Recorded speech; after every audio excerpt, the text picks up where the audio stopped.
Quería extender un poco más lo que observamos en la granja de criptomonedas. ¿Por qué?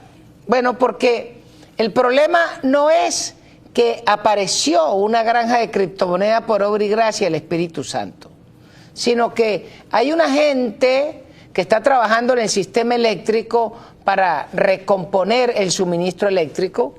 ¿Y qué pasó en esa granja en particular? Sencillo, durante el gobierno del que era gobernador, del que está preso hoy, el turco Tarek el Druso, resulta que le permitieron que el tren de Aragua que salía desde Tocorón hiciera de las suyas. Y dejaron como tierra liberada la zona industrial que estaba cerca de allí. Y en esa zona industrial la matraca fue de tal magnitud que todos los industriales abandonaron la zona industrial y se fueron. Y eso quedó solo, abandonado. Ok, no pasa nada. Y resulta que en medio de esos galpones, cuando empezó el negocio de las criptomonedas, resulta que montaron la granja de criptomonedas en la cárcel. Cuando llegó la hora de que había que sacar al tren de Aragua de la cárcel porque era demasiado bandera, demasiado boleta, entonces toda la granja la mudaron para un galpón, que es lo que estamos viendo en el tema de hoy. Pero es que ahí no termina eso, sino que esos que están minando ahí, pero esos son los del tren de Aragua. Pero resulta que el ejército, las Fuerzas Armadas, tiene una granja de minería en el servicio de comunicaciones de las Fuerzas Armadas que se llama Secoelfa, que queda en Fuerte Tiuna, y allá montaron otra tremenda granja. Y esa la ordeñaba el parrillero de Barinas. Ahora le entregarán cuentas al señor González López. Pero ahí no termina el juego, sino que cada una de las gobernaciones de estos sinvergüenzas, como la de Carro de Drácula, también tienen sus granjas de minado. Pero también habían otras granjas que le rendían cuentas a Nicola, el que está preso en Brooklyn, porque él y su hijo eran los que manejaban una buena porción de esas granjas. La leyenda urbana dice que las granjas de criptomonedas, las cuales ordeñaba Maduro y su pandilla, facturaban 50 millones de dólares diarios. Y hacía billetazo limpio era que estos tipos pagaban cosas. Pero ¿cómo estaban repartidos los billetes en el poder venezolano? ¿Y por qué se soplan al Druso?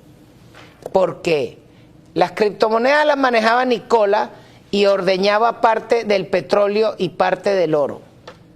Pero el petróleo se lo guisaban entre Tarek, Cilia y los hermanos satánicos estos que están hoy en día manejando el juego.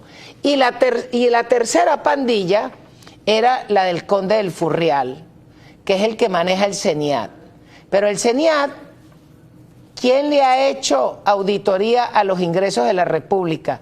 Allí el mocho, se paga y se da el vuelto y despacha lo que quiere, y ese es el coto de poder del Conde del Furrial. Y esas son las tres ramas, esas son las tres divinas personas del negocio en Venezuela. Y por eso es que cuando vemos que estos funcionarios aparecen con esa cara de pánfilo en esta granja, definitivamente creen que es que en Venezuela está llena de tarados mentales.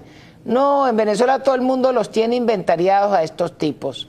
Pero eso era el grueso de los ingresos que recibía el país.